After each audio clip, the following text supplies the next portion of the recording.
Assalamualaikum warahmatullahi wabarakatuh. Selamat siang, semangat pagi anak-anakku. Hari ini mengawali perjumpaan pelajaran bahasa Indonesia, marilah kita buka kegiatan dengan berdoa bersama. Memohon kepada Tuhan Yang Maha Esa agar kita diberi kesehatan, keselamatan, dan segera saja pandemik COVID-19 segera diangkat sehingga anak-anakku kita bisa berjumpa dalam pembelajaran dengan cara tatap muka. Berdoa dipersilahkan.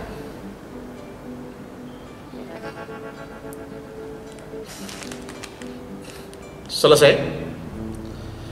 Anak-anakku yang saya banggakan, hari ini kita masuki materi yang ketiga. Kita akan membicarakan tentang anekdot. Apa itu anekdot? Anekdot adalah cerita singkat yang menarik karena lucu dan mengesankan, biasanya mengenai orang-orang penting atau orang terkenal berdasarkan kejadian sebenarnya. Teks anekdot berisikan cerita fiksi yang disajikan berdasarkan kisah dari kehidupan nyata dan biasanya melibatkan orang-orang terkenal. Anekdot berdasarkan fungsinya ada dua, yakni fungsi primer dan fungsi sekunder. Apa itu fungsi primer? Fungsi primer teks anekdot adalah sebagai sarana atau wahana ekspresi yang berhubungan dengan ketidakpuasan, kejengkelan, kemarahan, dan sebagainya. Sedangkan fungsi sekunder, anekdot sebagai bahan hiburan, analogi, atau contoh dalam menjelaskan sesuatu, menarik perhatian, dan sebagainya. Lalu apa itu tujuan teks anekdot? Tujuan teks anekdot terbagi menjadi tiga, anak-anak. Yang pertama, menyampaikan kritikan secara tak langsung dengan cara sindiran pada layanan publik di bidang hukum, politik, lingkungan, dan sosial. Yang kedua, tujuan teks anekdot adalah membangkitkan atau menggairahkan tawa untuk menghibur pembaca. Tiga, mengungkapkan suatu kebenaran yang lebih umum dari kisah singkat itu sendiri untuk melogiskan sesuatu dengan ringan dan menyenangkan. Ciri-ciri teks anekdot. Ciri utama dari teks anekdot cukup mudah dipahami. Teks anekdot pada dasarnya ialah cerita fiksi atau percakapan singkat dengan gambaran realistis. Dua, anekdot itu bersifat menggelitik, lucu, menjengkelkan, dan konyol. Kemudian yang berikutnya, isinya menyindir secara tidak langsung. Di dalamnya terdapat tokoh, latar, rangkaian peristiwa, pelajaran, dan nasihat. Anak-anak masih ingat tokoh anekdot yang sangat populer, yakni Abu Nawas. Abu Nawas, kisah anekdot yang berasal dari Persia, cukup menyemarakkan anekdot-anekdot di tanah air. Salah satu kisah dari Abu Nawas yang sangat menarik adalah manakala Abu Nawas ditantang oleh Harun ar-Rasyid, di mana Harun ar-Rasyid itu berkeinginan untuk bisa berbicara di hadapan rakyat Persia yang cukup banyak dengan harapan dia akan menginformasikan sesuatu yang penting, sesuatu yang urgent, yang harus segera diketahui oleh rakyatnya. Keinginan ini oleh Harun ar-Rasyid disampaikan kepada Abu Nawas. Katanya, jika Abu Nawas bisa menghadirkan ribuan orang di alun-alun setelah sholat Jumat, maka dia akan mendapat hadiah dari Harun ar-Rasyid, Sultan saat itu, yaitu sekantong emas. Singkat cerita, Abu Nawas pun berpikir, bagaimana cara yang efektif untuk bisa mendatangkan sebegitu banyak rakyat di alun-alun kota raja. 2 hari, 3 hari, hingga sampai di hari yang ketiga, akhirnya Abu Nawas menemukan sebuah jalan, yakni dia akhirnya membuat sebuah pengumuman yang sengaja ditempelkan di tempat-tempat strategis. Harapannya apa? Supaya orang-orang di daerah Persia bisa membaca pengumuman tersebut. Ditulislah pengumuman yang intinya bahwa Abu Nawas setelah sholat Jumat tanggal sekian hari sekian akan terbang ke angkasa. Bagi siapa yang ingin melihat, menyaksikan sebagai saksi akan niatan terbang sang Abu Nawas, silakan datang ke alun-alun setelah sholat Jumat. Singkat cerita, warga pun dibuat geger melihat spanduk MMT yang dipasang oleh Abu Nawas. Akhirnya semuanya penasaran, ingin menyaksikan Abu Nawas akan terbang. Begitu pula dengan sang Sultan Harun ar-Rasyid. Harun ar-Rasyid pun menjadi penasaran, apakah kira-kira yang akan dilakukan oleh Abu Nawas. Akhirnya waktu yang ditunggu pun tiba.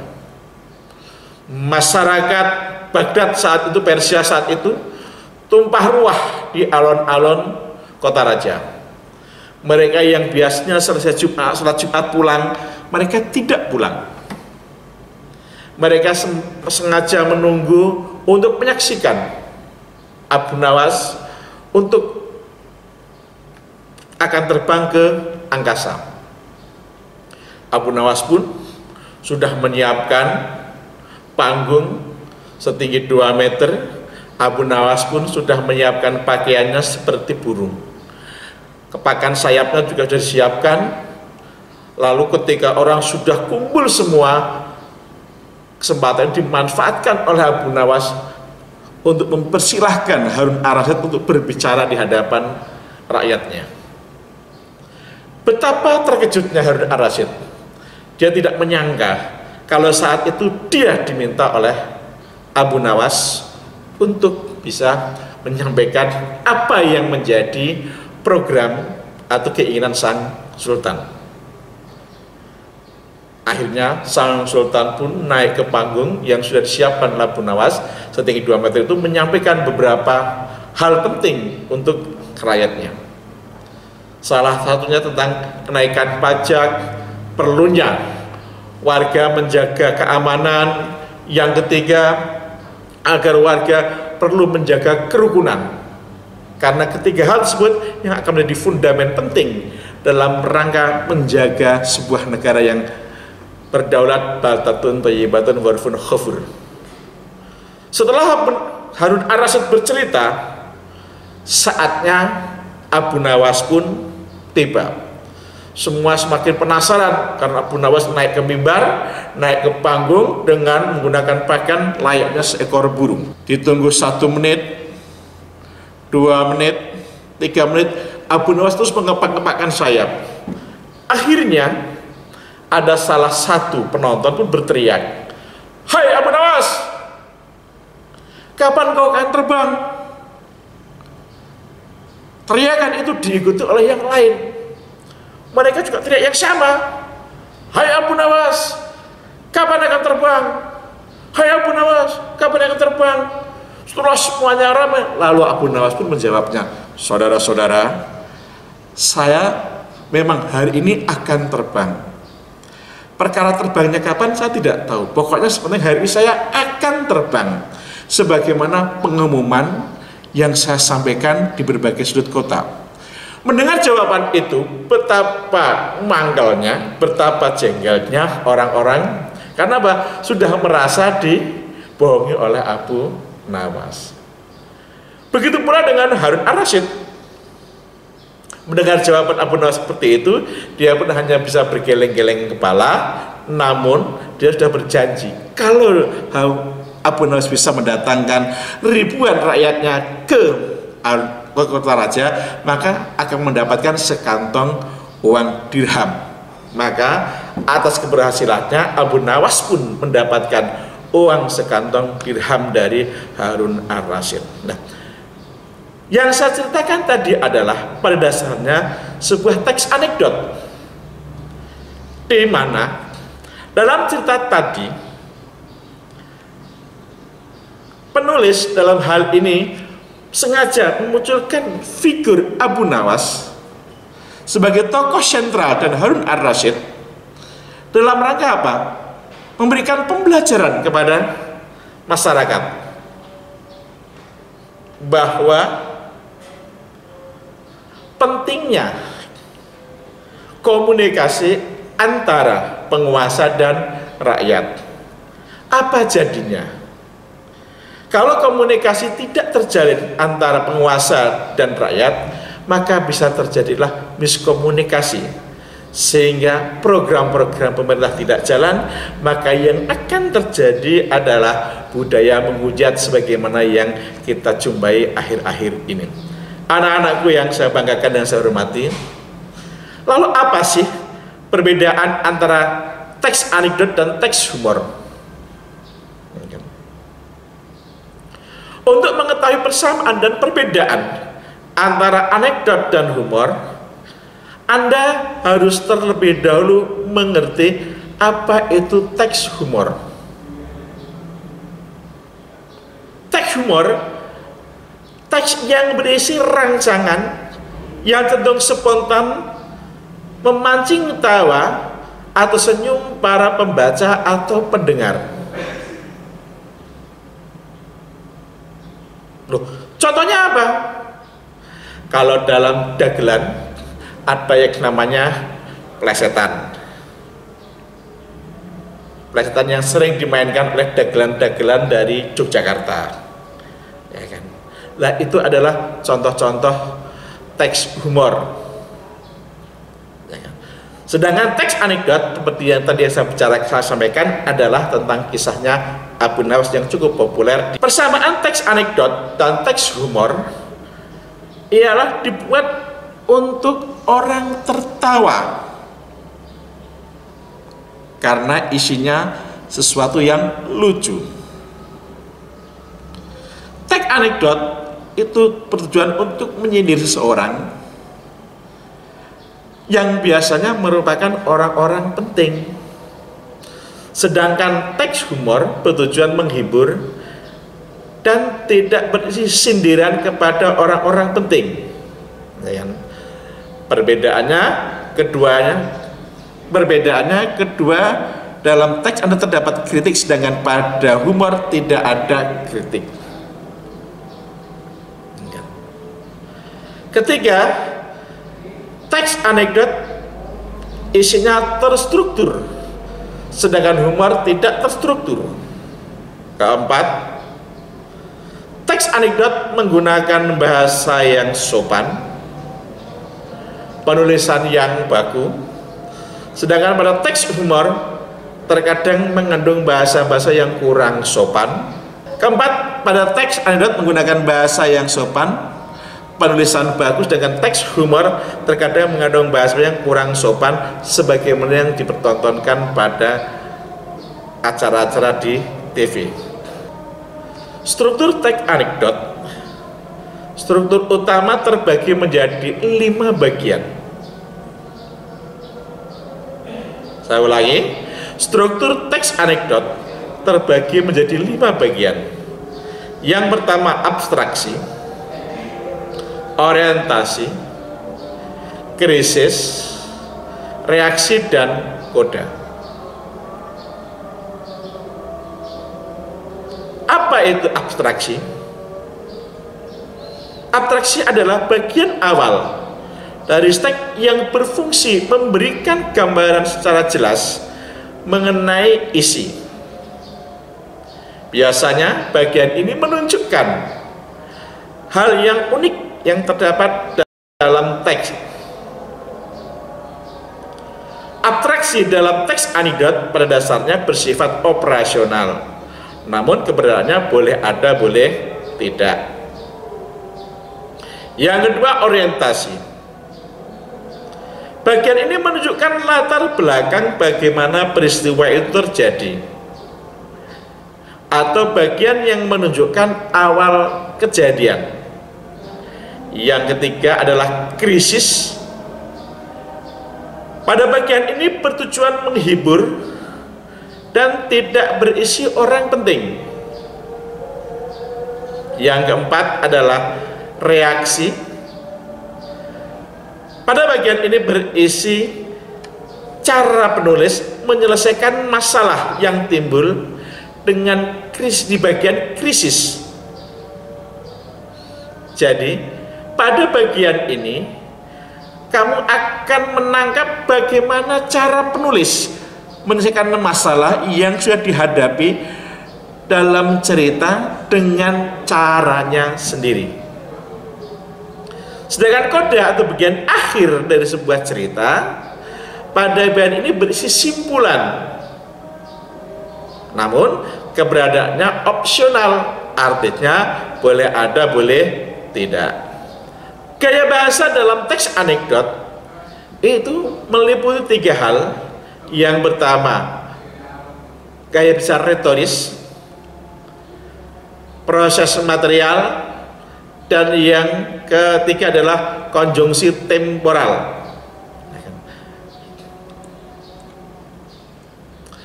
Untuk memahami dan menganalisis makna sebuah anekdot, Anda dituntut untuk memahami makna kata, istilah, dan ungkapan. Kaidah kebahasaan dalam teks anekdot memiliki kaidah kebahasaan tersendiri berbeda dengan teks lainnya. Kaidah kebahasaan bisa kalian lihat di bawah ini. Yang pertama adalah menggunakan kata keterangan waktu lampau. Yang kedua, menggunakan kata penghubung atau konjungsi. Menggunakan kata kerja verba, kan? Ada urutan peristiwa kronologis, menggunakan pertanyaan retoris, itu kalimat pertanyaan yang tidak harus dijawab, bermakna idiomatik, simbolik, dan makna kiasan. Nah, untuk lebih jelasnya nanti Anda bisa membaca pada contoh-contoh yang nanti akan saya tampilkan. Nah, kan? Langkah-langkah dalam menyusun teks anekdot berdasarkan kejadian menyangkut orang banyak atau perilaku para tokoh. Hal yang harus Anda perhatikan adalah menentukan tema. Kemudian yang kedua, kritik. Yang ketiga, kelucuan. 4, siapa tokohnya. 5, struktur. 6, alur. 7, pola penyajian anekdot. Saya ulangi, bahwa apa yang harus Anda perhatikan manakala menyusun teks anekdot. Yang pertama adalah Anda harus menentukan tema, kritik, 3, kelucuan, 4, tokoh, 5, struktur, 6, alur, 7. Pola penyajian teks anekdot. Nah, untuk memudahkan dalam prakteknya, silakan anak-anak bisa membaca, bisa melihat dalam tabel yang sudah saya susun. Anak-anakku yang saya banggakan, pola penyajian anekdot itu terbagi menjadi 2. Sekali lagi, pola penyajian anekdot terbagi menjadi 2, yakni bentuk dialog dan bentuk narasi. Bentuk dialog berarti terjadi percakapan kedua belah pihak, sedangkan bentuk narasi layaknya sebuah cerita, narration. Nah, ini bisa lihat di contoh yang sudah saya tampilkan. Sebagaimana contoh, akan saya berikan contoh. Tahun 1980-an, Indonesia banyak mengirim tenaga pendidikan ke Malaysia. Boleh dikatakan setiap tahunnya puluhan bahkan ratusan tenaga pendidik Indonesia yang dikirim ke Malaysia. Tapi anehnya di tahun 90-an hingga tahun 2000-an yang dikirim di Malaysia itu adalah bukan lagi tenaga pendidik, melainkan adalah asisten rumah tangga alias pembantu.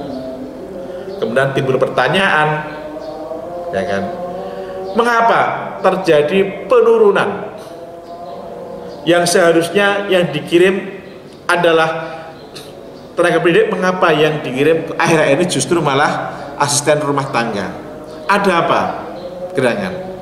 Menurut penelitian, ternyata bukan karena mengalami penurunan kualitas, tetapi karena permintaan dari Malaysia, di mana mereka yang dulunya minta tenaga pendidikan, sekarang ini yang dia minta adalah asisten rumah tangga. Demikian pembelajaran teks anekdot hari ini. Kurang dan lebihnya mohon maaf. Assalamualaikum warahmatullahi wabarakatuh.